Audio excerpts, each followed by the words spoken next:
ஒரு மனிதர் அவர் யாருக்கிட்டேயோ தொலைபேசியில் பேசிக்கிட்டு இருக்கிறார். கொஞ்சம் தூரத்தில் நாம் நிற்கிறோம். எட்டத்தில் இருந்துக்கிட்டு அவரை கவனிக்கிறோம். அவர் ஃபோனில் பேசுகிறத, அவர் பேசுகிற வார்த்தைகள் என்ன அப்படிங்கிறது நம்ம காதில் விழலை. ஆனாலும் அவர் பேசிக்கிட்டு இருக்கிறது நல்ல செய்தியா கெட்ட செய்தியா அப்படிங்கிறத நம்மளால் யூகிக்க முடியும். மகிழ்ச்சியான செய்தியை பேசும்போது முகம் மலருது, புன்னகை போக்குது. இதில் ஒன்று நீங்கள் கவனிக்கணும். தொலைபேசியில் நாம் பேசுகிறப்போ நம்மோட பேசுகிறவர் எதிரில் இல்லை. அவர் தொலைபேசி வழியாக நம்ம குரலை மட்டும்தான் கேட்க போகிறார். நம்ம முகத்தை அவர் பார்க்க போகிறதில்ல. அப்படி இருந்தும் அப்போ நம்ம முகம் ஏன் மலரணும் அப்படின்னா இதுதான் உடல் மொழி, பாடி லாங்குவேஜ் அப்படின்னு சொல்கிறாங்க. நம்ம அறியாமலேயே நம்ம உடம்பு செய்திகளை தெரிவிக்குது பாருங்கள், அதுதான் உடல் மொழி.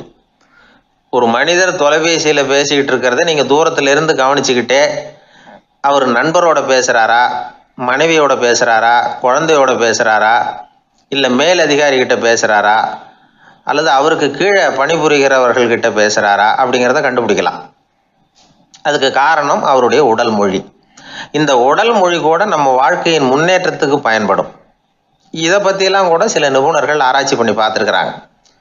அவங்க சில விவரங்களை சொல்கிறாங்க. குறிப்பாக ஒருத்தர் தன்னுடைய நாற்காலியில் கிட்டத்தட்ட படுத்துக்காத குறையாக உட்காந்துருக்கிறாருன்னு வச்சுக்கோங்க. எதிர இருக்கிறவர் பேசுறது அவருக்கு பிடிக்கலன்னு அர்த்தமா.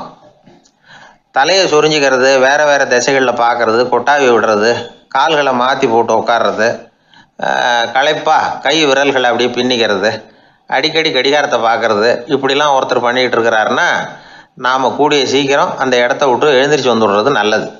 ஏன்னா இதெல்லாம் அவருடைய சலிப்பு, சோர்வு, ஆர்வமின்மை இதுக்கு அடையாளங்கள். நம்முடைய பேச்சு அவரை சலிப்படைய வச்சுட்டுதுன்னு அர்த்தம். அவர் ரொம்பவும் சோர்ந்து போயிட்டாருன்னு பொருள்.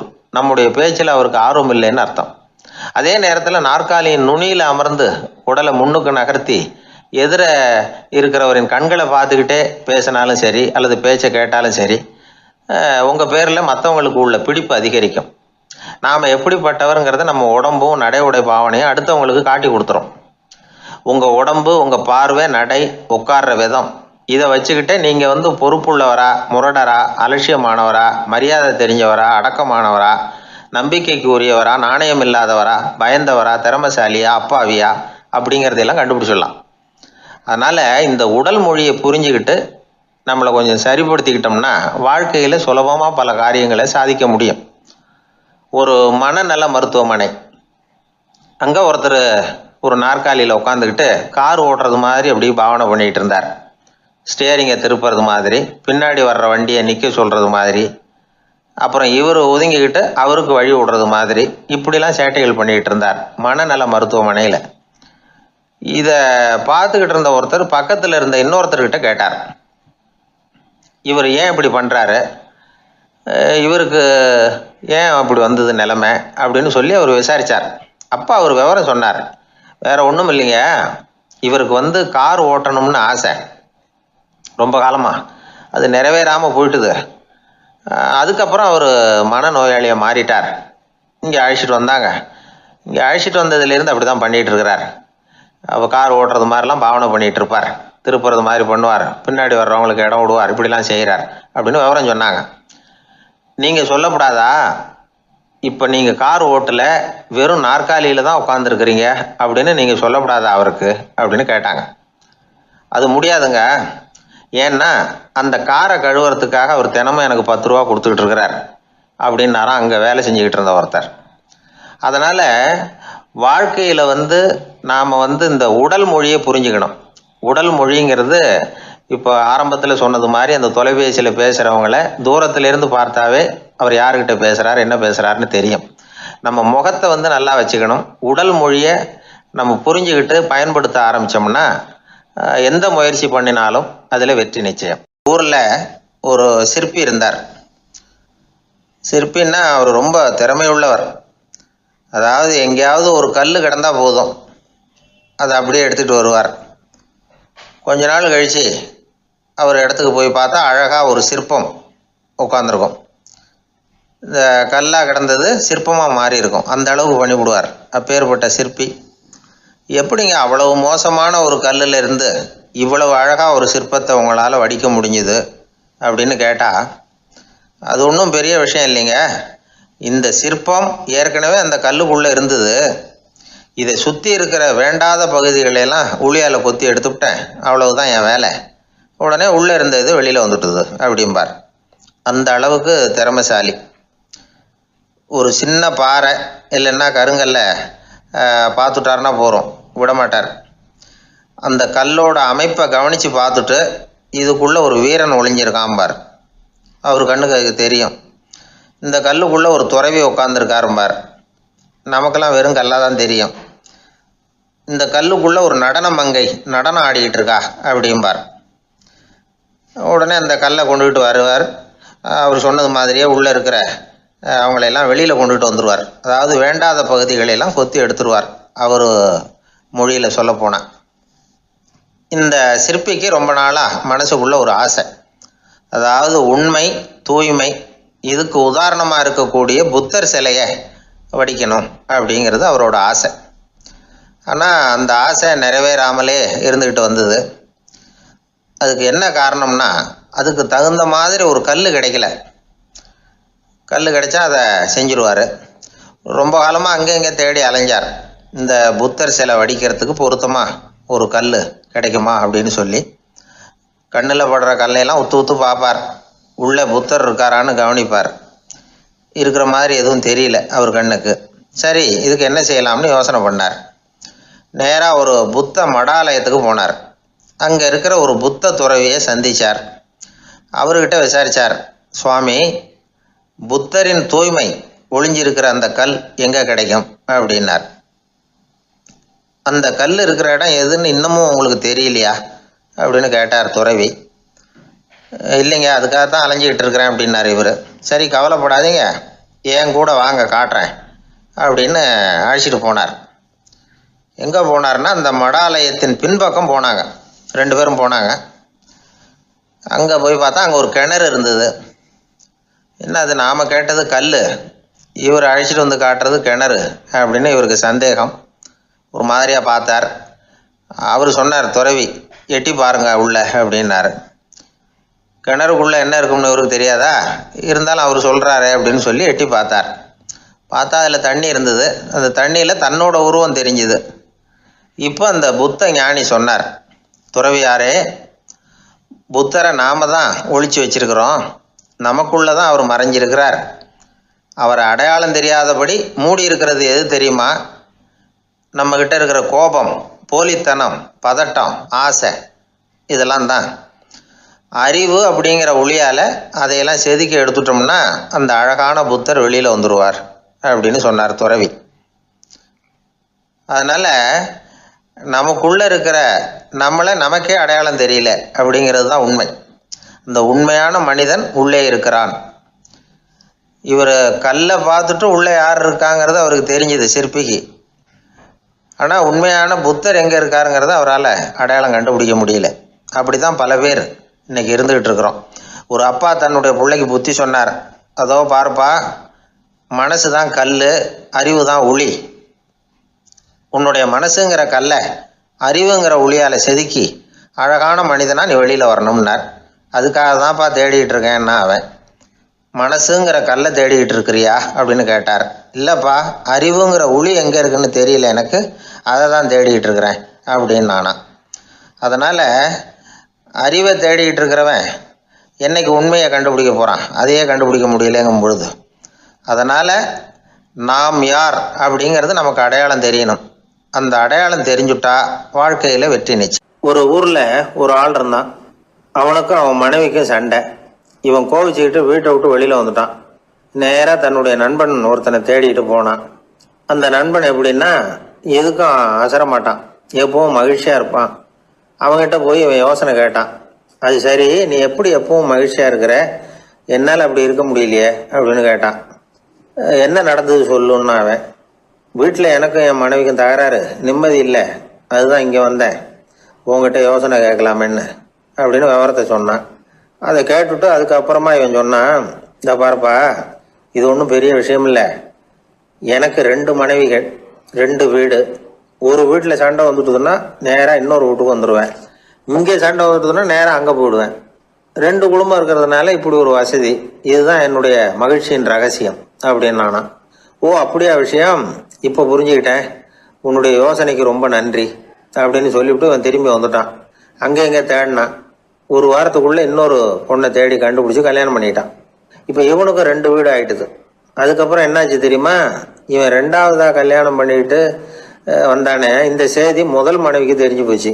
போனான், அது கழுத்தை பிடிச்சி வெளில தள்ளி விட்டு கதவை சாத்தி விட்டுது. இனிமேல் இந்த பக்கம் வராத, எனக்கு தெரியாமல் எப்படி நீ இன்னொரு கல்யாணம் பண்ண அப்படின்னு சொல்லி அடித்து விரட்டி விட்டுது. இவன் அதனால் என்ன பரவாயில்லன்னு 2வது மனைவி வீட்டுக்கு போனான். அங்கே பார்த்து, நீ எனக்கு கல்யாணம் பண்ணுறதுக்கு முன்னாடி ஏற்கனவே உனக்கு கல்யாணம் ஆச்சுங்கிற விஷயத்த ஏன் என்கிட்ட சொல்லலை அப்படின்னு சொல்லி அதுவும் கழுத்தை பிடிச்சி வெளில தள்ளி விட்டுது. இவன் வீதிக்கு வந்துட்டான். இங்கேயும் போக முடியல, அங்கேயும் போக முடியல. என்ன இது, அவன் சொல்லி கொடுத்த யோசனை ஒன்றும் சரியாக வரலையே அப்படின்னு யோசனை பண்ணிக்கிட்டே நடந்தான். வழியில் ஒரு பாழடைஞ்ச மண்டபம். சரி, இன்னைக்கு ராத்திரி இங்கேயே படுத்துருவோம், வேற எங்கேயும் போய் படுத்து தூங்க முடியாது, அதான் 2 பேரும் விரட்டி விட்டாங்களே, என்ன பண்ணுறது அப்படின்னு சொல்லி அந்த மண்டபத்தில் போய் ஒரு தூணில் ஓரமாக சாஞ்சி உக்காந்தான். அப்போ எதிர்த்தாப்புல இன்னொரு தூண் ஓரமாக யாரோ அசைகிறது மாதிரி தெரிஞ்சுது, லேசான இருட்டில். யாரப்பா அது அப்படின்னு கிட்ட போய் பார்க்குறான். அப்புறம் தான் தெரியுது, அவன் யார் தெரியுமா, இவனுக்கு யோசனை சொன்னான்ல 2 கல்யாணம் பண்ணிக்கணும்னு சொல்லி, அவன் அங்கே படுத்து கிடக்குறான். டேய் நீ எப்படிடா இங்கே வந்த அப்படின்னா, 2 வீட்லேயும் சண்டை வந்துட்டுது, அதுதான் இங்கே வந்தேன் படுத்து தூங்கலாமேன்னு அப்படின்னா. 2 வீடு இருக்கிறது சௌரியம்னு என்கிட்ட சொன்னியப்பா அப்படின்னா இவன். நான் அப்படி சொன்னதுக்கு ஒரு காரணம் உண்டுன்னா அவன்.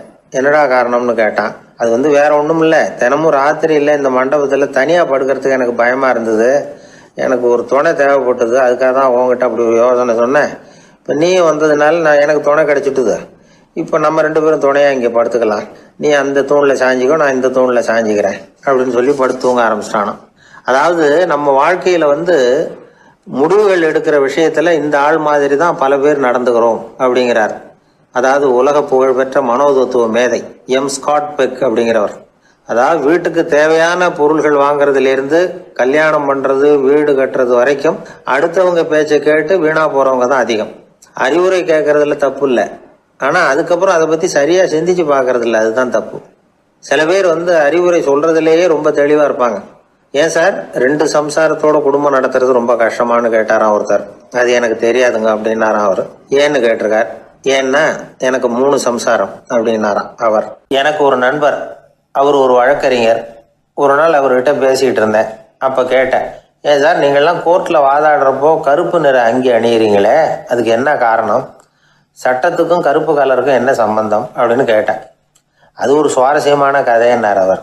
சொல்லுங்களேன் அப்படின்னு அவர் சொன்னார். கிபி 1694 வருஷத்தில் இங்கிலாந்து அரசி 2வது மேரிங்கிறவர் இறந்து போனார். அந்த ராணியோட கணவர் 3ஆம் வில்லியம், அவரு ஒரு உத்தரவு போட்டாராம், அரசியோட மறைவுக்கு அனுதாபம் தெரிவிக்கிற வகையில் வழக்குரைஞர்கள் எல்லாரும் கருப்பு நிற அங்கி அணியணும் அப்படின்னு. அன்னைக்கு ஆரம்பித்த அந்த பழக்கம் அதுக்கப்புறம் மாறவே இல்லையா, இன்னைக்கும் தொடருது. வழக்குரைஞர்கள்லாம் முதல்ல கருப்பு அங்கி மட்டும்தான் அணிஞ்சாங்களாம்.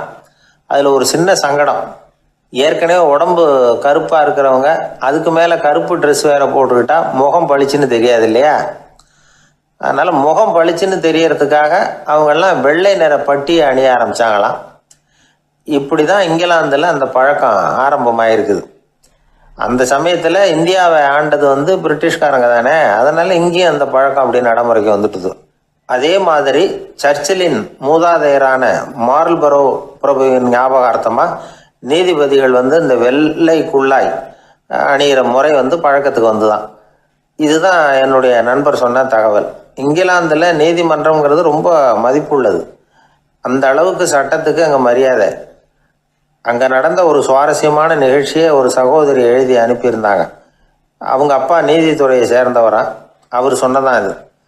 அவங்க எழுதி அனுப்பியிருந்த விஷயம் என்னென்னா, அங்கே ஒரு கேஸில் ஒரு முக்கியமான தீர்ப்பு வழங்க வேண்டியிருக்குது. ஜட்ஜு, பாரட்லா படித்த பெரிய பெரிய வக்கீல்கள், ஜூரி எல்லாருமா கூடி அந்த கேஸை பற்றி விவாதிக்கணும். சுமாராக 40 பேர். இதுக்காக கோர்ட்டு ஹாலில் விசேஷ சேம்பரில் நுழையிறதுக்கு முன்னாடி அவங்களெலாம் தங்களுடைய கோட்டு தொப்பி எல்லாத்தையும் கழட்டி அங்கே நின்றுக்கிட்டு இருந்த ஒரு அட்டெண்டர்கிட்ட கொடுத்துட்டு உள்ளே போனாங்க. அந்த ஆள் படிக்காதவர். அவர் ஒவ்வொருத்தர் கொடுக்குறதையும் வாங்கி அங்கே அப்படியே ஒரு இடத்துல அடுக்கி வைக்கிறார். அப்படியே வாங்கி உள்ளே வச்சுக்கிட்டு இருக்கிறார் ஒவ்வொரு இடத்துல. அது அவரோட வேலை. உள்ளே போன ஜட்ஜி, வக்கீல், ஜூரி எல்லாரும் ரொம்ப நேரமாக அந்த கேஸை பற்றி விவாதிக்கிறாங்க. ஒரு நாள் பூரா ஆயிட்டுது. அவ்வளவு தீவிரமாக அக்கு வேறு ஆணி வேறையை பிச்சு உதறி இருக்கிறாங்க. ஒரு வழியாக 13 மணி நேரம் கழித்து வெளியில் வந்திருக்கிறாங்க. ஒவ்வொருத்தராக வர வர அந்த அட்டெண்டரும் அவங்கவுங்க கோட்டு தொப்பியை அவங்கக்கிட்ட எடுத்து ரொம்ப மரியாதையாக திருப்பி கொடுத்துக்கிட்டு இருக்கிறார். கடைசியாக ஜட்ஜ்மெண்ட்லாம் எழுதி முடிச்சுட்டு ரொம்ப திருப்தியோடவும் களைப்போடவும் வெளியில் வந்துக்கிட்டு இருக்கிறாராம்.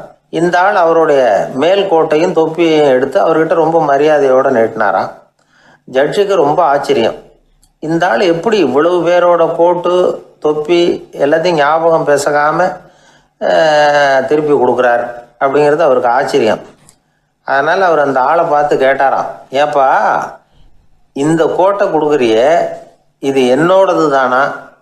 என்னோடது தான்னு உனக்கு எப்படி தெரியும் அப்படின்னாராம். இதுக்கு அந்த பியூனு ரொம்ப பதவிசா பதில் சொன்னாராம், ஐயா இந்த கோட்டு ஹேட்டை உங்ககிட்ட வாங்கி மாட்டினேன், இப்போ திரும்ப உங்ககிட்ட தரணும், தந்துட்டேன், இதுதான் என்னோட வேலை. மற்றபடி இது உங்களோடதா இல்லையா அப்படிங்கிறதெல்லாம் எனக்கு தெரியாதுங்க அப்படின்னாராம். ஒரு நண்பர்கிட்ட பேசிக்கிட்டு இருந்தேன். அவருடைய உறவினர் ஒருத்தர் ஒரு நேர்முக தேர்வுக்கு போயிருந்தாராம், இன்டர்வியூக்கு. ரொம்பவும் பொறுப்பாகவும் கவனமாகவும் செயல்பட வேண்டிய பதவிக்கான நேர்காணல் அது. இவர் எழுத்து தேர்வில் ஏராளமான மதிப்பெண்கள் வாங்கிவிட்டார். அதனால் அதை பற்றி கவலை இல்லை. இப்போ நேர்முக தேர்வில் தேர்வு பெறணும். ஏராளமான சான்றிதழ்கள் வச்சிருந்தார். நேர்காணலில் கேட்கப்பட்ட எல்லா கேள்விகளுக்கும் சரியான பதில் தான் சொன்னார். இருந்தாலும் பாருங்க, அந்த நேர்முக தேர்வில் அவர் தேர்ந்தெடுக்கப்படலை. என்ன காரணம் அப்படின்னு பின்னாடி விசாரிச்ச போதுதான் விவரம் தெரிஞ்சுதான். அது என்ன ஆயிருக்குதுன்னா, அந்த நேர்காணலின் போது இவர் நடந்துகிட்ட முறையில சில தவறுகள் நடந்து போச்சான். முக்கியமா 2 தவறுகள். ஒண்ணு, அவங்க ஒரு கேள்வியை கேட்டு முடிக்கிறதுக்குள்ளேயே இவர் பதில் சொல்ல ஆரம்பிச்சுட்டாராம். 2வது என்னன்னா, இவர் நாற்காலியில தாராளமா இயல்பா சாஞ்சி உட்காராம நாற்காலி முனையில உட்கார்ந்துருந்தாராம். இந்த 2 விதமான செயல்பாடுகளும் இவர் அவசரப்படுறவர், பதற்றப்படுறவர் அப்படிங்கிறதுக்கான அடையாளங்கள். அதாவது கேள்வியை கேட்டு முடிக்கிறதுக்குள்ளேயே முந்திக்கிட்டு பதில் சொல்றது. 2வது, நாற்காலியில இயல்பா தாராளமா உட்காராம நாற்காலி முனையில உட்கார்றது. பார்க்க போற வேலைக்கு அவசரம், பதற்றம் இது 2 இருக்கக்கூடாதான். அதனால மார்க் இருந்தும் சர்டிபிகேட் இருந்தும் அந்த வேலை வாய்ப்பு அவருக்கு கிடைக்கல. வேலை கொடுக்கறவங்க நம்ம கிட்ட இருந்து என்னதான் எதிர்பார்க்கறாங்க, இதை தெரிஞ்சு வச்சுக்கிறது நல்லது. முதல்ல மற்றவர்களுடன் தொடர்பு கொள்ளும் திறமை, அதாவது எபிலிட்டி டு கம்யூனிகேட். நீங்க நினைக்கிறத அழகா தொகுத்து வகைப்படுத்தி சொல்ல தெரியுதான்னு பார்ப்பாங்க.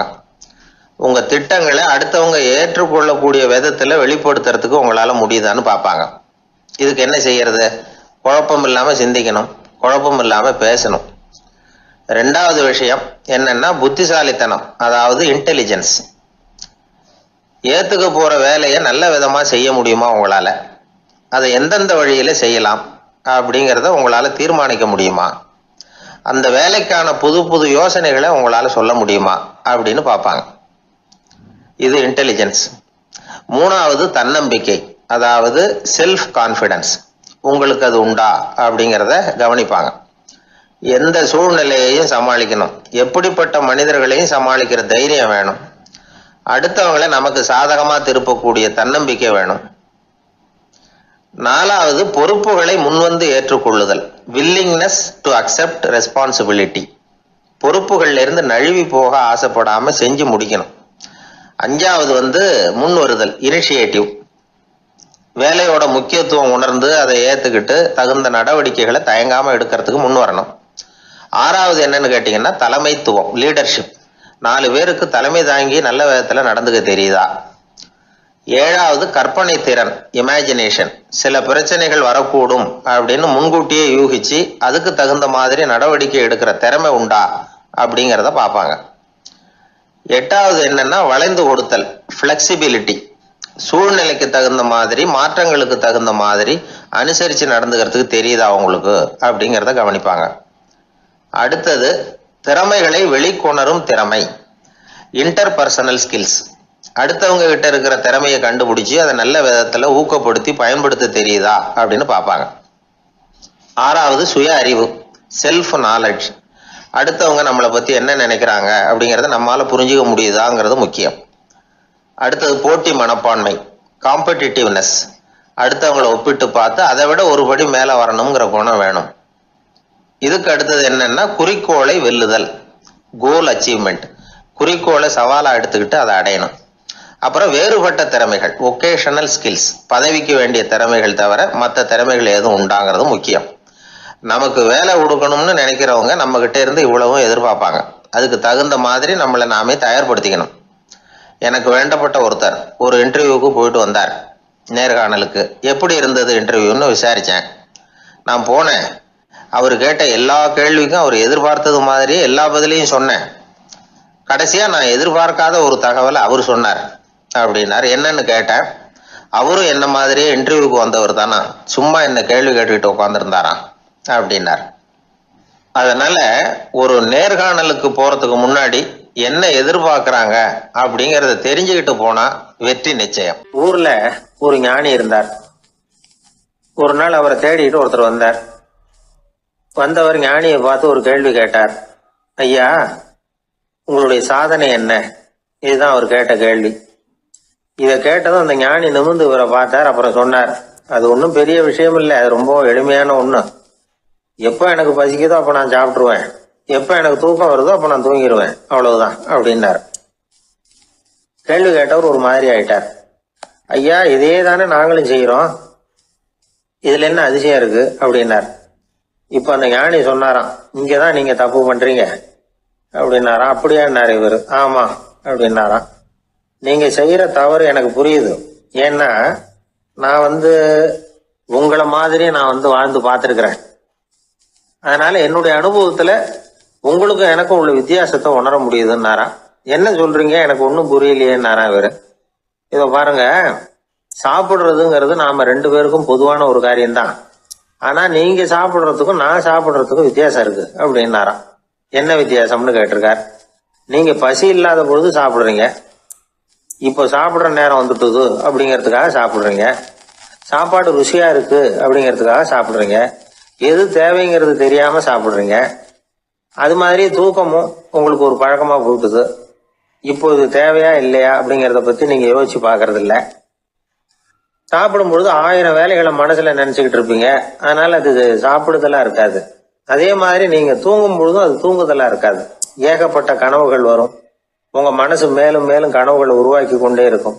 அதனால எனக்குள்ள நடக்கிறது வேற மாதிரி, நீங்க நினைக்கிறது மாதிரி இல்ல.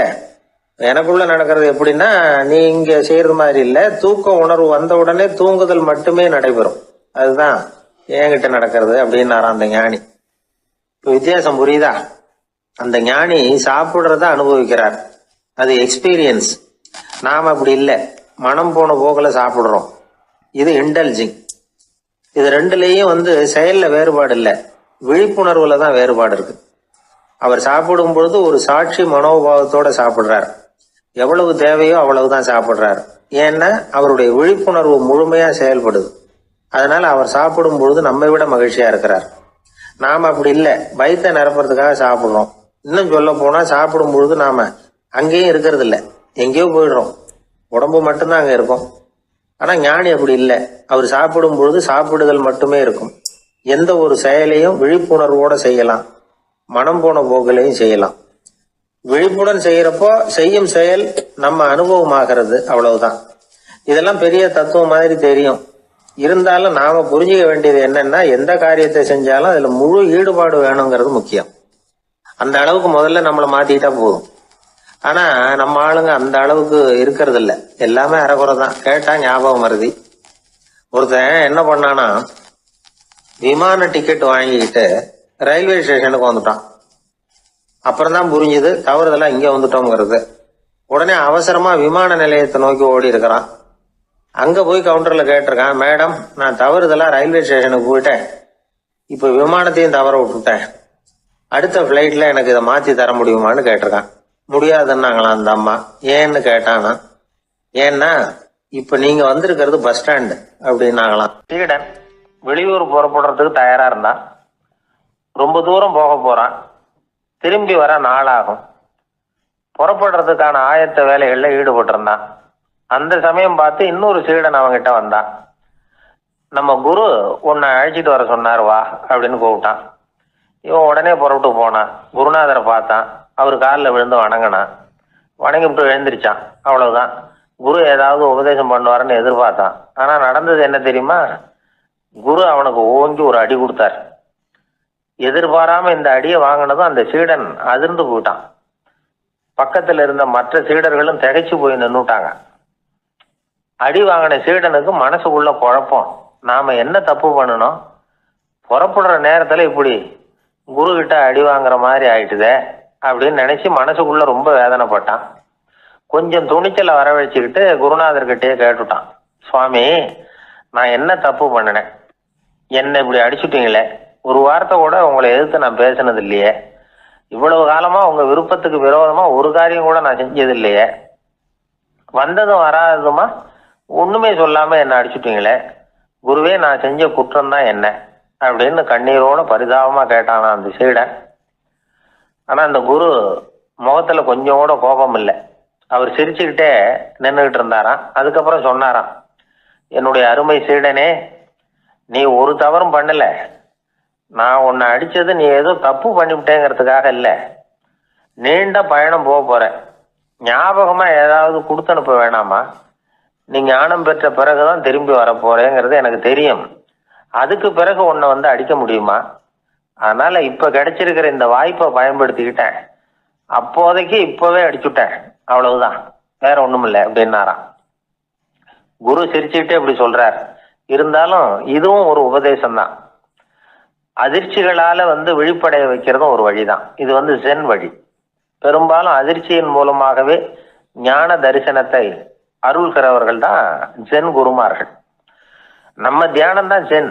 இந்தியாவிலிருந்து இது சீனாவுக்கு போய் கொஞ்சம் பேர் மாறி வளம் பெற்று ஜப்பான்ல ஜென் ஆகி வளர்ந்துருக்குது, அவ்வளவுதான். ஜென்கிறது தியானம். எதை நினைச்சும் தியானிக்கிறது இல்லை, எல்லாத்துலயும் தியானம் இருக்கிறதா சொல்லுது ஜென்.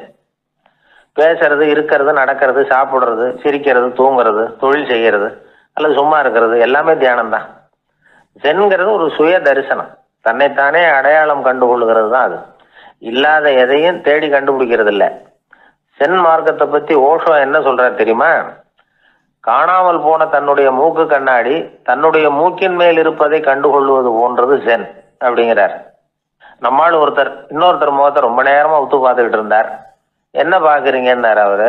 நீங்க போட்டிருக்கீங்களே மூக்கு கண்ணாடி, அதை தான் பாக்குறேன்னாரு இவரு.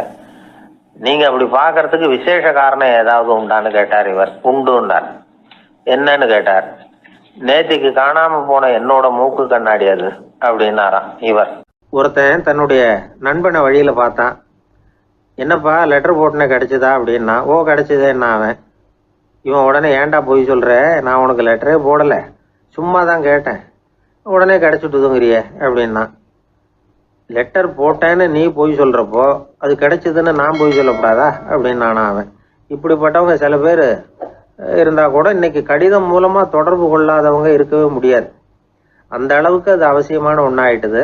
இந்த அஞ்சல் அட்டைகள் எப்படி ஆரம்பமாச்சு தெரியுமா? ஆஸ்திரியா நாட்டுல ஒரு பேராசிரியர் இருந்தார். அவர் பேர் இம்மானுவேல் ஹெர்மன். அவர் ஒரு நாள் ஒரு பத்திரிகையில கட்டுரை எழுதினாராம். இது நடந்தது 1869. அவர் எழுதின கட்டுரையில மக்கள் அதிகம் செலவில்லாம ஒருத்தருக்கு ஒருத்தர் தகவல் பரிமாறிக்கிறது எப்படி அப்படிங்கிறத பத்தி எழுதியிருந்தார். அதுக்கு சில யோசனைகளை அவரே எழுதியிருந்தாராம். எப்படின்னா, அந்த கட்டுரையை எல்லாரும் படிச்சு பார்த்துருக்குறாங்க. அவர் சொன்ன யோசனைகள் என்னன்னு. அது அரசாங்கத்தின் கவனத்துக்கு அது போச்சான். ஆகா, இது அவர் சொல்ற யோசனை நல்லா இருக்கும் போல் இருக்கு அப்படின்னு அவங்களே நினைச்சிருக்கிறாங்க. அவ்வளவுதான். உடனே அந்த யோசனையை நடைமுறைக்கு கொண்டுகிட்டு வந்தாங்களாம். பேராசிரியர் இம்மானுவேல் ஹெர்மனின் யோசனைப்படி அச்சடிச்ச அரசு முத்திரையோட அரசாங்கம் அஞ்சல் அட்டைகளை வெளியிட ஆரம்பிச்சுதான். 1869 அக்டோபர் 7 இது நடந்திருக்கு. உலகின் முதல் அஞ்சல் அட்டை வெளிவந்த நாள் அது. அப்போ தான் அதுக்கு பேர் என்ன தெரியுமா? அதாவது கரஸ்பாண்டிங் கார்டு அப்படின்னு பேரான் அது. அதுக்கப்புறம் என்ன ஆச்சுன்னா உடனடியாக அமெரிக்காவிலேயே இது மாதிரியான கார்டுகளை வெளியிட ஆரம்பிச்சிட்டாங்க. அங்கே இதுக்கு என்ன பேர் தெரியுமா? Postal card. அதுக்கப்புறம் 1870 இங்கிலாந்துலேயும் இதை வெளியிட்டாங்களாம். அதை வெளியிட்ட முதல் நாள் அன்னைக்கு என்ன நடந்தது தெரியுமா? மக்கள்லாம் ஏதோ நியாய விலை கடையில் நிற்கிறது மாதிரி பெரிய பெரிய கியூ வரிசையில் நின்று இதை வாங்கினாங்களாம். நம்ம நாட்டில் முதல் அஞ்சலகம் 1927 கல்கத்தாவில் ஆரம்பமாயிருக்கு. இன்னைக்கும் அஞ்சலகம் இல்லாத இடமே இல்லை. அந்த அளவுக்கு அஞ்சல் போக்குவரத்து அதிகமாக இருக்குது. அன்னைக்கு உள்நாட்டில் ஒருத்தருக்கு ஒருத்தர் தகவல் பரிமாற்றம் செய்து கொள்ள மலிவான ஒரு அஞ்சல் அட்டையை அரசாங்கம் வெளியிடலாம் அப்படின்னு பேராசிரியர் எழுதின கட்டுரை இன்னைக்கு எந்த அளவுக்கு ஆகியிருக்கு பார்த்தீங்களா? ஒருத்தன் ஒரு தபால் பெட்டிக்கு பக்கத்தில் தலையை வச்சுக்கிட்டு அவன் பாட்டுக்கு நின்றுட்டு இருந்திருக்கான். அங்கேருந்து இன்னொருத்தன் கேட்டிருக்கான் என்ன ஆச்சுன்னு. கொஞ்ச நேரத்துக்கு முன்னாடி இந்த தபால் பெட்டியில் ஒரு கார்டு எழுதி போட்டேன், விவரமெல்லாம் நல்லா தான் எழுதியிருக்கிறேன், ஆனால் அட்ரஸ் எழுத மறந்துட்டேன் அப்படின்னு நானா. உடனே அவன் அதுக்காக கவலைப்படாத, நான் போட்ட கார்டில் அட்ரஸ் எல்லாம் பின்கோடு உள்பட கரெக்டாக எழுதியிருக்கேன், ஆனால் விவரம் எழுத மறந்துட்டேன் நானா. கவலைப்படாத, கொஞ்ச நேரத்தில் தபால்காரர் வருவார், பெட்டியை திறந்ததும் நம்ம லெட்டரை கேட்டு வாங்கிக்கலாம்னா ஒருத்தன். கொஞ்ச நேரத்துக்கு முன்னாடி அவர் வந்தார், கேட்டேன், அதுக்கப்புறம் தான் மனசுக்கு ரொம்ப கஷ்டமாக போச்சு நானா. இவன் ஏண்டான்னு கேட்டிருக்கான். அவன் இது தபால் புட்டு இல்லையா. ஒரு தடவை கலைவாணர் NS கிருஷ்ணன் பேராசிரியர் கல்கியை சந்தித்து பேசிக்கிட்டு இருந்தாராம். கலைவாணர் கல்கியை பார்த்து எனக்கு கதை எழுத ஆசையாக இருக்குது, எப்படி எழுதுறதுன்னு கேட்டாராம். கதை எழுதுறதுக்கு 4 மை வேணும்னாராம் கல்கி. அப்படியா, அப்படின்னா என்னென்ன கலர் மை அப்படின்னு கேட்டிருக்காரு கலைவாணர் சிரிச்சுக்கிட்டே. நான் சொன்னது கலர் மை இல்லை, அது வேற மை. அதாவது கதை எழுதுறதுக்கு தேவைப்படுகிற 4 மை எதுன்னா, 1 திறமை, 2 பேணாமை, 3வது தனிமை, 4வது பொறுமை அப்படின்னாராம். உடனே கலைவாணர் உங்கள் யோசனை அருமை அப்படின்னாராம். அதுதான் கலைவாணர். பொதுவாக எழுத்தாளர்கள் எழுதுகிற மாதிரி நடந்துக்கிறது இல்லை, ஆனால் கலைவாணர் என்ன சொல்லுவாரோ அதே மாதிரி நடந்துக்குவார். எல்லாருக்கும் எல்லாம் கிடைக்கணுங்கிற கருத்தை சினிமா படங்களில் வலியுறுத்துவார். அதே மாதிரி நடைமுறை வாழ்க்கையிலேயே எல்லாருக்கும் எல்லாமும் கொடுப்பார். பணம், பதவி, புகழ் இப்படி எதுவுமே இல்லாத ஒரு சாதாரண மனுஷனாக இருந்தால் கூட இவர் மனுஷனுக்கு கொடுக்குற மரியாதையில் கொஞ்சமும் குறைச்சல் இருக்காது. இந்த குணம் சாதாரணமாக எல்லாருக்கும் இருக்கிறது இல்லை. அவர் சினிமா தியேட்டருக்கு போய் சினிமா பார்க்குறது வழக்கம். அவர் வந்திருக்கிறாருங்கிறது தெரிஞ்சால் போதும், வெளியில் பிச்சைக்காரங்க வந்து கூடிடுவாங்க. இது அவருக்கு தெரியும். வெளியில் நம்மளை நம்பி ஒரு கூட்டம் காத்துக்கிட்டு இருக்குமேன்னு நினைப்பார். உடனே ஒரு 100 ரூபா நோட்டை கொடுத்து சில்லறையாக மாற்றிட்டு வர சொல்லுவார். படம் முடிஞ்சு வெளியில் வர்றப்போ சில்லறையோடு வருவார், எல்லாருக்கிட்டையும் கொடுத்துருவார். ஏன்னா எல்லாரும் தேடிட்டு வருவாங்க அவரை.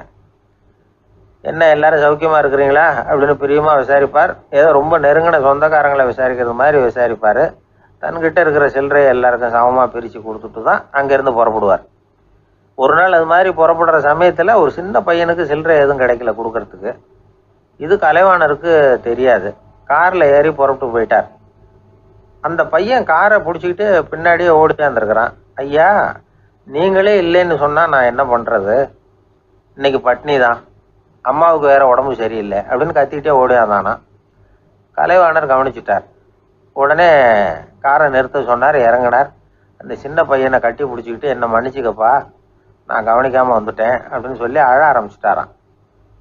இன்னொரு தடவை இதே மாதிரி ஒரு தியேட்டர்லேருந்து வெளியில் வந்திருக்கிறார். ஒரு ஆள் அவர்கிட்ட வந்து நின்றுருக்கார். அவர் கொடுக்கறதுக்கு இவர்கிட்ட பணம் இல்லை. பணம் இல்லையாப்பா அப்படின்னாராம். உங்ககிட்டே இல்லையா அப்படின்னாராம் அவர். கலைவாணருக்கு மனசு ரொம்ப சங்கடமாக போச்சு. உடனே புறப்பட்டு வீட்டுக்கு போனார். அங்கே இங்கே தேடி பார்த்து அங்கே இருந்த கொஞ்சம் நெஞ்ச சில்லறையை எடுத்தார். காரு டிரைவரை கூப்பிட்டார். தியேட்டர் வாசலில் நின்றுக்கிட்டு இருந்த ஆசாமியோட அங்கே அடையாளங்களை சொன்னார். காரை எடுத்துகிட்டு போய் அந்த ஆளை கண்டுபிடிச்சி இந்த காசை கொடுத்துட்டு வா அப்படின்னு அனுப்பி வச்சாராம். பிச்சை போடுறதுக்காக காரை அனுப்புனதாக வேற யாரை பற்றியாவது நீங்கள் கேள்விப்பட்டிருக்கிறீங்களா? அவர் ஒரு வித்தியாசமான மனிதர், வித்தியாசமான கலைஞர். கலைவாணரோட சகோதரர் கல்யாணம் நடந்தது. அதில் தியாகராஜ பாகவதர் கச்சேரி முடிஞ்ச உடனே அதில் சம்பந்தப்பட்ட கலைஞர்களுக்கெல்லாம் கலைவாணர் பரிசுகள் கொடுக்குறார். அந்த கச்சேரியில் கடம் வாசித்தவருக்கு மட்டும் மற்ற எல்லாருக்கும் கொடுத்ததை விட பெருசா ஒரு வெள்ளி கோப்பையை பரிசா கொடுத்தாராம். மற்றவங்களுக்கெல்லாம் சின்னதா கொடுத்துட்டு கட வித்துவானுக்கு மட்டும் பெருசா பரிசு கொடுக்குறீங்களே ஏன்னு கேட்டிருக்கிறாங்க. அதுக்கு கலைவாணர் விளக்கம் கொடுத்தாராம். இப்பெல்லாம் ரயில்ல கூட்டம் அதிகங்கிறது உங்களுக்கு எல்லாருக்கும் தெரியும். இந்த வித்துவான் இவ்வளவு பெரிய மண்பானைய ரயில்ல ரொம்ப பத்திரமா உடையாம ரொம்ப தூரத்துல இருந்து கொண்டு வந்திருக்கிறாரே, அது என்ன சாமானியமான காரியமா? அவரோட அந்த சாமர்த்தியத்தை பாராட்டுறதுக்காக தான் அவருக்கு இவ்வளவு பெரிய பரிசு அப்படின்னாராம். அறிவில் சிறந்தவர்கள் ஆண்களா பெண்களா? என்னுடைய நண்பர் ஒருத்தரை பார்த்து நான் கேட்ட கேள்வி இது. அவர் மெதுவா தன்னுடைய தலையை சொரிஞ்சுக்கிட்டே சொன்ன பதில், அதுல என்ன சார் சந்தேகம், அவங்க தான் அப்படின்னார். அனுபவ அடிப்படையில் அவர் இப்படி சொல்றார். அறிவியல் அடிப்படையில் பார்க்குறவங்களும் இப்படிதான் சொல்றாங்க. இயற்கையின் நோக்கம் இனப்பெருக்கம், இதுல பெண்களின் பங்கு அதிகம். அதனால இயற்கையே பெண்களுக்கு பல சலுகைகளை கொடுத்துருக்குது, சக்தியை கொடுத்துருக்குது. இப்போ வெளிநாடுகளில் இதை பற்றியெல்லாம் நிறைய ஆராய்ச்சி பண்ணி பார்த்துருக்குறாங்க. புள்ளி விவரங்கள்லாம் வெளியிட்டிருக்கிறாங்க. ஆண் குழந்தைகளை விட பெண் குழந்தைகள் முன்னாடியே பேச ஆரம்பிச்சுடுறாங்களாம். அது மட்டும் இல்லை, அதிக எண்ணிக்கையில் வார்த்தைகளை கற்றுக்கிறாங்களாம். அப்புறம் பலவிதமான வாக்கிய அமைப்புகளை அமைச்சு பேசுறதுலேயும் பெண் குழந்தைகள் முன்னாடியே ஆரம்பிச்சுடுறாங்களாம். இதெல்லாம் சீக்கிரமாக செய்கிறது பெண் குழந்தைகள் தான். சம வயது உள்ள ஆண் குழந்தைகள் பெண் குழந்தைகள் இவங்களை வச்சு சோதனைகள் பண்ணி பார்த்துருக்குறாங்க. அதாவது ஒரே வயசுள்ள ஆண் குழந்தை பெண் குழந்தை இதெல்லாம் வச்சு அவங்கக்கிட்ட ஒரே கேள்வியை பல விதமாக கேட்கறது, ஒரே செய்தியை வேற வேற கோணங்கள்லேருந்து விளக்குறது, தவறு இல்லாமல் பேசுறது, வேகமாக படிக்கிறது, எழுதுறது, புரிஞ்சுக்கிறது, இப்படி இதை பற்றிலாம் எத்தனையோ சோதனைகள்லாம் செஞ்சு பார்த்துருக்குறாங்க. அப்படி பார்த்ததுல என்ன தெரிஞ்சதுன்னா, அதில் எல்லாம் ஆண் குழந்தைகளை விட பெண் குழந்தைகள் 1.5 மடங்கு அதிக திறமை உள்ளவங்களாக இருக்கிறாங்களாம். இன்னொரு மொழியை கற்றுக்கிறது, பேசுறது, எழுதுறது, இது கூட பெண்களுக்கு சுலபமாக வருதான். 2 மொழிகளை மாற்றி மாற்றி பேசுறது, மொழிபெயர்க்கிறது, இப்படிலாம் கூட சோதனை பண்ணி பார்த்துருக்குறாங்க. இதுலேயும் பெண்களுக்கு தான் அதிக திறன். சரி, இதை விடுங்க. புள்ளி வச்சு கோலம் போடுறது, அதில் இருந்து இந்த கை கடிகாரங்களில், கம்ப்யூட்டர்களில் நுண்ணிய பாகங்களை பொருத்துறது, இது வரைக்கும் பெண்கள் தான் திறமையாக செயல்படுறாங்க அப்படிங்கிறது அந்த சோதனை முடிவு. இந்த நுட்பம், துல்லியம், விரைவு, சிறு கை இயக்கங்களோடு செய்ய வேண்டிய மென்மையான பணிகள், இதுக்கெல்லாம் தேவை கவன குவியம், பொறுமை, இதெல்லாம் பெண்கள்கிட்ட தான் இருக்குதான். அமெரிக்காவில் இன்னொரு சோதனை கூட செஞ்சு பார்த்துருக்குறாங்க. பெண்களின் மூக்கு மோப்ப உணர்வு, இதெல்லாம் எப்படின்னு பார்த்துருக்குறாங்க. பெண்கள் அதிக எண்ணிக்கையில் வாசனைகளை பிரித்து கண்டுபிடிச்சி விடுறாங்களாம். ஆண்களால் அந்த அளவுக்கு முடியலையாம். சரி, காது எப்படின்னா செவிப்புலன் உணர்வும் பெண்களுக்கு தான் அதிகமாக. ஒரு கும்பல், அதில் பலவிதமான சத்தம், அதுக்கு இடையில இந்த குரலோட தொனி, ஏற்ற இறக்கம், இதை வச்சே பேசுகிற ஆளை கண்டுபிடிச்சிடுறாங்களாம். ஒரு கூட்டத்தில் தன்னுடைய வீட்டுக்காரர் எங்கே இருக்கார், பிள்ளைகள் எங்கே இருக்காங்க அப்படிங்கிறதெல்லாம் பெண்கள் சீக்கிரமாக கண்டுபிடிச்சி விடுறாங்களாம். இன்னொரு விஷயம், ஒரு பொருளை பார்த்த உடனே அது என்னென்னு அடையாளம் கண்டுக்கிறது, அதை மனசில் பதிய வச்சுக்கிறது, அப்புறமா இன்னொரு சந்தர்ப்பத்தில் அது எங்கே இருந்தது அப்படின்னு சரியாக ஞாபகப்படுத்திக்கிறது, இது மாதிரி சோதனைகள்லாம் கூட பெண்கள் தான் முன்னணியில் இருக்கிறாங்க. ஒரு சராசரி சூழ்நிலையில் ஆண்களை விட அதிகமான எண்ணிக்கையில் புன்னகை புரியறது, சிரிக்கிறது பெண்கள் தானா. அதிகமாக தோழமை உணர்வோடு பேசுறது அவங்க தானா. 2 பெண்கள் பேசிகிட்டு இருக்கிறதையும் பாருங்கள், அதே மாதிரி 2 ஆண்கள் பேசிகிட்டு இருக்கிறதையும் பாருங்கள். ஆண்கள் ஒரு அடி தள்ளியே நின்று பேசிகிட்டு இருப்பாங்க. மருத்துவர்களை எடுத்துக்கொள்ளுங்கள், அதாவது சிரிச்ச முகத்தோட நோயாளிகள்கிட்ட பரிவோடு பேசுறதுல பெண் டாக்டர்கள் தான் அதிகம். இதுவரை சொல்லப்பட்டது எல்லாமே அறிவியல் பூர்வமான செய்திகள். அதனால இளம் பெண்கள் வாழ்க்கையில சோர்வடைய தேவையில்லை. இயற்கையே நமக்கு சாதகமா இருக்கு, எல்லாம் முடியும் நம்மால அப்படிங்கிறத அவங்க புரிஞ்சுக்கணும். ஒரு பையன் தன்னுடைய அப்பா அம்மா திருமண ஆல்பத்தை புரட்டிக்கிட்டே இருந்தான். அப்புறம் அம்மாகிட்ட கேட்டான், அம்மா இது யாரு சின்ன வயசுல எடுத்ததா, இது என்னன்னு தெரியலையே, இந்த படத்துல அழகா மீசை வச்சுக்கிட்டு சிரிச்சுக்கிட்டு நிற்கிறது யார் அப்படின்னு கேட்டான். அதுதான்டா அவங்க அப்பான்னாங்க அந்த அம்மா. அப்படின்னா இப்போ நம்ம வீட்டில் நரைச்ச தலையோட அழுது வடிஞ்சிட்டு இருக்காரு ஒருத்தர், அவர் யாருன்னு கேட்டானா. இது பையனுடைய புத்திசாலித்தனம். பெண் பிள்ளைகள் அப்படி கேட்கறதில்ல. அதனால இந்த கதையெல்லாம் எதுக்காக அப்படின்னா, இளம் பெண்கள் வாழ்க்கையில சோர்வு அடைஞ்சு போயிடக்கூடாது. அதனால பெண்கள் எல்லாம் முடியும் நம்மாலும் அப்படிங்கிறத நினைச்சு செயல்பட்டாங்கன்னா வாழ்க்கையில வெற்றி நிச்சயம். ஒருத்தங்க கூட நாம சண்டை போடுறோம், அதுல நாமளே ஜெயிச்சு விடுறதா வச்சுக்குவோம். நம்ம மனசுக்கு சந்தோஷமா தான் இருக்கும். இருந்தாலும் உள் மனசுல ஒரு பயமும் உண்டாகலாம். தோத்து போனவன் சும்மா இருப்பானா? அவன் மறுபடியும் எப்ப சந்தர்ப்பம் வரும்னு எதிர்பார்த்துக்கிட்டு தானே இருப்பான். அதனால வெற்றியின் ஒரு பக்கம் சந்தோஷமா இருந்தாலும் இன்னொரு பக்கம் பயமா தான் இருக்கும். ஒரு மன்னன் இருந்தான். நிறைய பேரோட அவன் சண்டை போட்டான், ஜெயிச்சான், பல நாடுகளை வென்றான். அதனாலேயே அவன் மனசுக்குள்ள ஒரு பயம் உண்டாயிட்டுது. பகை மன்னர்கள் எல்லாம் படையெடுத்துக்கிட்டு வந்துட்டா என்ன பண்றது அப்படிங்கிற பயம். எல்லாரும் இப்ப இருக்கிற இந்த மாளிகையை கைப்பற்றிக்கிட்டா என்ன பண்றது அப்படின்னு யோசனை பண்ணா நடுங்க ஆரம்பிச்சிட்டான். ஏன் ஒரு மாதிரியா இருக்கிறீங்க அப்படின்னு கேட்டார் அமைச்சர். இவன் விவரத்தை சொன்னான். 2 பேருமா சேர்ந்து ஒரு திட்டம் போட்டாங்க. அதன் பிரகாரம் ஒரு பெரிய மாளிகை ஒண்ணு புதுசா கட்டினாங்க. அதுக்கு ஜன்னல்லாம் எதுவும் கிடையாது. உள்ள போறதுக்கு வெளியில வர்றதுக்கு ஒரே ஒரு கதவு மட்டும்தான் உண்டு. அதை தவிர அந்த மாளிகைக்கு வேற எந்த வழியும் கிடையாது. ஒரு சின்ன துவாரம் தெரிஞ்சா கூட அதையும் சுத்தமா அடைச்சுட்டாங்க. ஒரே ஒரு கதவு வச்சானே, அந்த வழியை பாதுகாக்கிறதுக்கும் ஏராளமான வீரர்களை காவலுக்கு நிறுத்தி வச்சிருக்கிறாங்க. இவ்வளவும் பண்ணி முடிச்சதுக்கு அப்புறம் தான் அந்த மன்னனுக்கு மனசு திருப்தியா இருந்துதான். ஒரு நாள் அந்த ராஜாவும் அமைச்சரும் அந்த ஒரு கதவு வழியா வெளியில வந்திருக்கிறாங்க மெதுவா. என்ன அமைச்சரே, எப்படி நம்ம ஏற்பாடு அப்படின்னு அட்டகாசமா சிரிச்சுக்கிட்டே கேட்டானா ராஜா. அபாரம்னார் அமைச்சர். அவர் வேற என்ன சொல்லுவார்? இவங்க 2 பேரும் இப்படி பேசிக்கிட்டதை அங்க வீதி ஓரமா உட்கார்ந்து இருந்த ஒரு பெரியவர் கேட்டுட்டு அவரு சிரிச்சாராம். அவரு சிரிக்கிறத பார்த்தும் மன்னனுக்கு கோவம் வந்துட்டுது. அதை பார்த்ததும் ஏன்பா சிரிக்கிறேன்னு கேட்டிருக்கார்.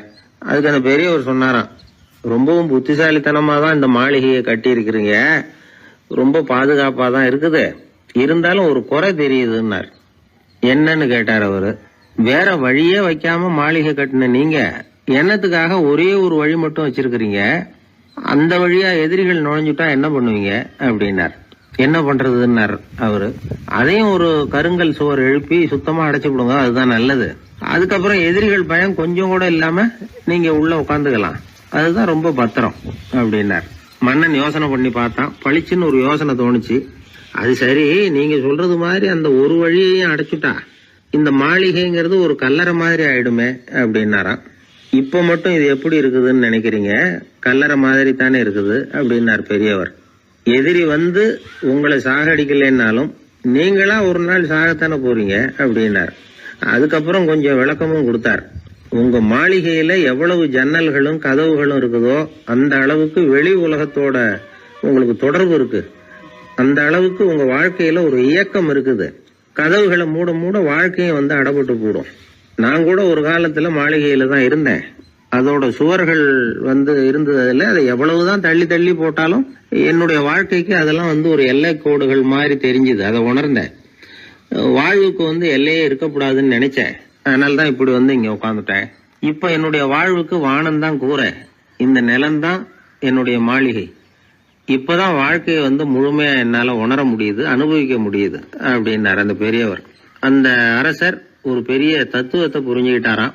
தன்னோட மாளிகைக்கு நிறைய ஜன்னல்களையும் கதவுகளையும் வைக்க சொல்லி உத்தரவு போட்டாராம். இப்படி ஒரு கதை உண்டு. ஒரு சுடுகாட்டுல ஒரு கல்லறைக்கு மேல கால் போட்டுக்கிட்டு உட்காந்துக்கிட்டு இருந்தான் ஒருத்தன். அந்த வழியா போன ஒருத்தர் அவனை பார்த்து கேட்டாராம், ஏப்பா இப்படி பேய் பிசாசு நடமாடுற இந்த மயானத்துக்கு கல்லறைக்கு மேல உட்கார்ந்துருக்கிறியே அப்படின்னு கேட்டாராம்.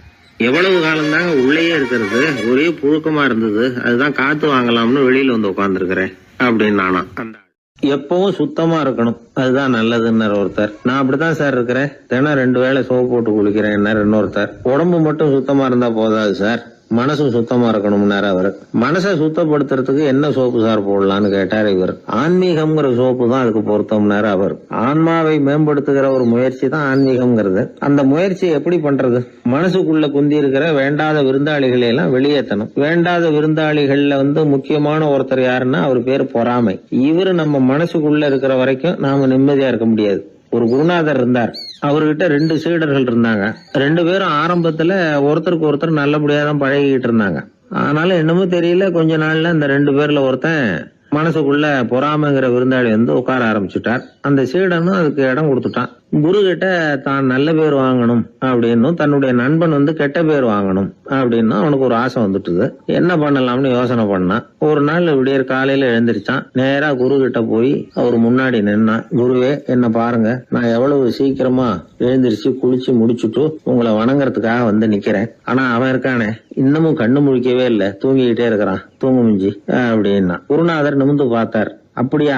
அப்படின்னா நீயும் கூட அவன மாதிரியே தூங்கி இருந்தா நல்லா இருந்திருக்குமேன்னார் ரொம்ப பொறுமையா. என்னது, நாம எவ்வளவு தீவிரமா ஒரு விஷயத்த சொல்றோம், அதுக்கு நம்ம குருநாதர் ரொம்ப பொறுமையா இப்படி சொல்றாரு அப்படின்னு நினைச்சான். ஆச்சரியமா அவரை பார்த்தான். குருநாதர் சொன்னார், ஆமாப்பா, நீயும் தூங்கிக்கிட்டு இருந்திருந்தா அடுத்தவனை பத்தி குறை சொல்றதுக்கு இங்க வந்திருக்க வேண்டிய அவசியம் இருந்திருக்காது, அதனால அப்படி சொன்னேன் அப்படின்னாராம். சீடன் யோசிக்க ஆரம்பிச்சான். அர்த்தம் புரிஞ்சது. உடனே பொறாமைய மனசுல இருந்து தூக்கி எறிஞ்சுட்டானாம். மனசு சுத்தமாயிட்டுது. மனசுக்குள்ள இருந்து விரட்ட வேண்டிய இன்னொரு விருந்தாளி, அவர் பேர் கோபம். சினம் தன்னையே கொண்டுடும் அப்படிங்கிறார் வள்ளுவர். கோபத்துக்கு மனசுல இடம் கொடுக்காத சில பெரியவர்களும் உண்டு. ஒருத்தர் இருந்தார். அவர் ஒரு சமயம் கோதாவரி நதியில போய் குளிச்சுட்டு திரும்பி வந்துட்டு இருக்கிறார். ஒரு பெரியவர் வர்ற வழியில ஒரு மரத்து மேல உட்கார்ந்திருந்த ஒருத்தன் அவர் மேல துப்பி போடுறான். இவர் உடனே திரும்பி போய் மறுபடியும் குளிச்சுட்டு வர்றாரு. அப்பவும் துப்புறான். அவர் கோவப்படல, பேசாம மறுபடியும் திரும்பி போய் குளிச்சுட்டு வர்றாரு. இப்படி பல தடவை நடந்துகிட்டே இருக்குது. ஒரு கட்டத்துல இந்த ஆளு தோத்து போய் அவர் காலிலேயே விழுறான். ஆச்சரியப்பட்டு கேக்குறான், அது எப்படிங்க நீங்க கோவப்படாம இருக்கிறீங்களே, அது எப்படி அப்படின்னா.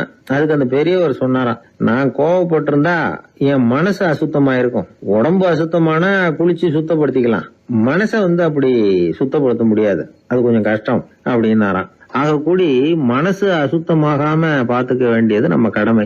மனசை அசுத்தப்படுத்துற இன்னொரு விஷயம் சுயநலம். ஒரு சுயநலவாதி ஆத்துல விழுந்துட்டார், சுழல்ல சிக்கிக்கிட்டார். இன்னொரு சுயநலவாதி கரையில இருந்து இதை பார்த்தார். ஒரு கயத்தை தூக்கி போட்டு அதை புடிச்சுக்க சொல்லி கரையில இழுத்து காப்பாத்தினார். அவரு கரையில ஏறின உடனே இவரை பார்த்து, என்ன காப்பாத்தினதுக்காக உங்களுக்கு 50 காசு கொடுக்கலாம்னு பாக்குறேன், ஆனா என்கிட்ட 1 ரூபாயா இருக்கு, சில்லறையா இல்ல அப்படின்னாராம். உடனே காப்பாத்தினவர் இவரை பார்த்து, அப்படின்னா நீங்க இன்னொரு தடவை தண்ணியில விழுந்துருங்க, நான் காப்பாத்துறேன், 1 ரூபாயா கொடுத்துடலாம் அப்படின்னாராம். இப்படிப்பட்டவங்க எல்லாம் எத்தனை தடவை தண்ணியில விழுந்தாலும் மனசு சுத்தமாக போறதில்லை. இந்த உலகத்துல 7 வகையான மனிதர்கள் இருக்கிறாங்களாம். டாக்டர் எட்வர்டு பாஷ் அப்படிங்கிறவர் சொல்றார், மனிதர்களோட மனோநிலை அடிப்படையில அவங்கள 7 வகையா பிரிக்கலாம்ங்கிறார் அவர். அது எப்படி தெரியுமா? முதல் வகை பயந்த குணம் உள்ளவர்கள். சார் ரொம்ப பயந்த சுபாவம், வீட்டுல கூட வாயை திறக்க மாட்டார், சாப்பிட போறப்ப மட்டும்தான் கொஞ்சம் வாயை திறப்பார் அப்படிங்கிறோம்ல, அவங்க எல்லாம் இந்த ரகம். 2வது வகை எப்படின்னா சஞ்சலப்படுகிறவர்கள். எதுக்கு எடுத்தாலும் கலக்கம் குழப்பம், இப்படியே காலம் தள்ளுறவங்க பல பேரை பார்த்திருப்பீங்க, அவங்க எல்லாம் இந்த ரகம். 3வது வகை எப்படின்னா யதார்த்த உலகை மறந்து கற்பனை உலகத்திலேயே மிதக்கிறவங்க. இளைஞர்கள், கவிஞர்கள், இப்படி பல பேர் இருக்கிறாங்க. எப்ப பார்த்தாலும் கற்பனை உலகத்திலேயே மிதந்துகிட்டு இருப்பாங்க. கிட்டத்துல போய் என்னங்க ஒரு மாதிரியா இருக்கிறீங்களே அப்படின்னு கேட்டு பாருங்க, ஒரு அற்ப புழுவை பாக்குறது மாதிரி உங்களை பார்ப்பாங்க. அதுவும் இந்த வானத்தின் நிலா என்னை வாவென்று அழைக்கிறது, எனக்கு விரைவில் ஒரு நாள் சிறகுகள் முளைக்கும், சிறகடித்து பறந்து செல்லுவேன், என் செல்ல நிலாவை கொஞ்சி விட்டு திரும்பி வருவேன், அப்படி இப்படின்னு பேச ஆரம்பிச்சிருவாங்க. கொஞ்சிறது அப்புறம் இருக்கட்டும்ப்பா, இப்ப கஞ்சிக்கு வழிய பாருடா அப்படின்னா அதை காதல வாங்க மாட்டான். 4வது வகை மனிதர்கள் எப்படின்னா தனிமை உணர்வு மிக்கவர்கள். இவங்கெல்லாம் மற்றவங்களோட சகஜமா நெருங்கி பழகிறது இல்ல, தான் உண்டு தன்னுடைய வேலை உண்டுன்னு போறவங்க.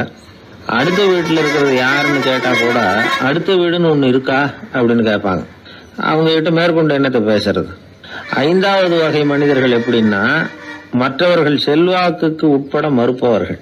அடுத்தவங்க செல்வாக்குக்கு இவங்க ஆட்படுறது இல்ல. நான் யார் தெரியுமா அப்படின்னு கேட்டா அதை தெரிஞ்சுக்கிட்டு எனக்கு என்ன ஆக போகுது அப்படிம்பாங்க. 6வது வகை எப்படின்னா எப்பவும் எதுலயும் பற்று இல்லாம இருக்கிறவங்க. இது ஒரு துறவு மனப்பான்மை. இயல்பாவே சில பேர் இப்படி இருக்கிறது உண்டு, அவங்களுக்கு எதுலயுமே ஒரு ஈடுபாடு இருக்காது. 7வது வகை மனிதர்கள் மற்றவங்க கவலையை தன்னுடையதான் ஆக்கிக்கிட்டு கவலைப்படுறவங்க. இவங்க மகாத்மாக்கள். தான் வேற அடுத்தவங்க வேறன்னு நினைக்கிறது இல்லை. இவங்க அப்படிப்பட்ட எண்ணம் இவங்களுக்கு வர்றதில்லை. அதனால அடுத்தவங்களுக்கு ஒரு கஷ்டம் வந்தா அதை தன்னுடைய கஷ்டமாக எடுத்துக்கிட்டு கவலைப்படுறவங்க இவங்க. ஆக கூடி இப்படி 7 வகையான மனிதர்களை அடையாளம் காட்டுறார் அந்த நிபுணர். நாம இதுல எந்த அகத்துல வர்றோங்கிறத நாம தான் அடையாளம் கண்டுபிடிச்சுக்கணும். எனக்கு தெரிஞ்ச ஒரு மனிதர் உண்டு. அவர் ஒரு வித்தியாசமான டைப்பு. எதையும் பிராக்டிக்கலா யோசிக்கிறவர். எப்பவும் அடுத்தவங்களுக்கு ஒன்றும் பண்ண மாட்டாரு. ஆனா நினைக்கிறது என்னன்னா அடுத்தவங்களும் நல்லா இருக்கணும், நாமளும் சந்தோஷமா இருக்கணும் அப்படின்னு ஆசைப்படுறவர். அவருக்கு ஒரு சமயம் திடீர்னு உடம்பு சுகம் இல்லாம போட்டுது. டாக்டர் கிட்டத்துல போனார், பணம் கொடுத்தார், வைத்தியம் பார்த்தார். அவரு எழுதி கொடுத்த மருந்து சீட்டை வாங்கிட்டார். மருந்து கடைக்கு போனாரு, பணம் கொடுத்தாரு, மருந்து வாங்கினார். அதை எடுத்துட்டு வீட்டுக்கு வந்தார். அதுக்கப்புறம் அந்த மருந்தை சாப்பிடணும்ல, சாப்பிடல, அப்படியே சும்மா வச்சுட்டார். அவரை பார்த்து கேட்டோம், ஏன் சார் இப்படி பண்றீங்க, வீண் செலவு தானே இது, நீங்க எதுக்காக டாக்டர் கிட்ட போய் பணம் செலவு பண்ணீங்க அப்படின்னு கேட்டாங்க. அது சொல்றாரு, டாக்டர் வாழணும் இல்லையா அதுக்காகன்னார்.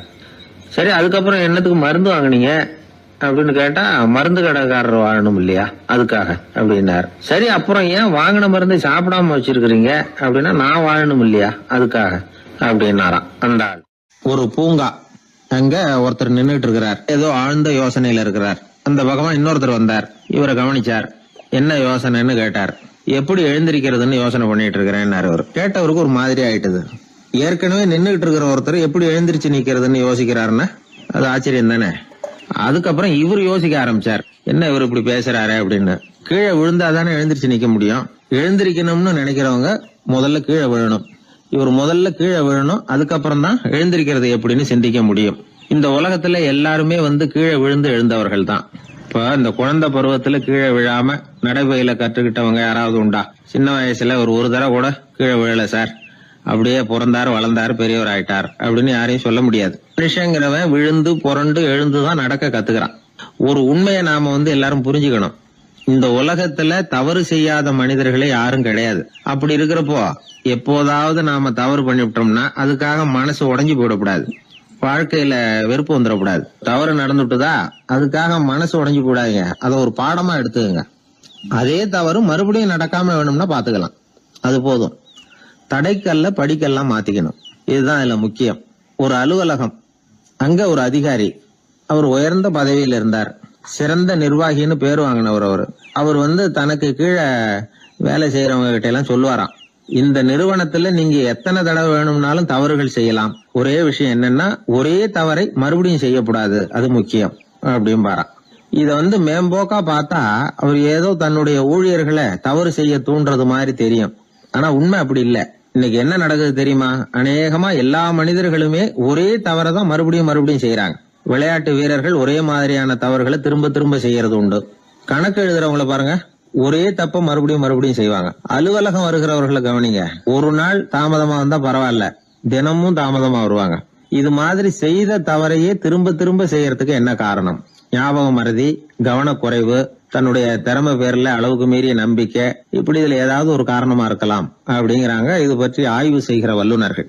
ஒரு தடவை செஞ்ச தவிர மறுபடியும் செய்யறது இல்லைன்னு முடிவு செஞ்சுக்கிட்டு அதை செயல்படுத்த கத்துக்கணும், அது போதும், வாழ்க்கை வெற்றிகரமா அமையும் அப்படிங்கிறாங்க அந்த அனுபவசாலிகள். அதனால வெற்றிகரமா வாழ்க்கையில நடைபோட விரும்பும் இளைஞர்கள் தவிர்க்க வேண்டியது என்னன்னா, முதல்ல சோம்பலை தவிருங்கள், சுறுசுறுப்பாக இயங்குங்கள் அப்படிங்கறது அவங்க அறிவுரை. 2வது ஞாபக மறதி, எந்த செயல்லையும் ஈடுபாடு வேணும், அக்கறை வேணும். 3வது கவனக்குறைவு, எதையும் அலட்சியப்படுத்தக்கூடாது.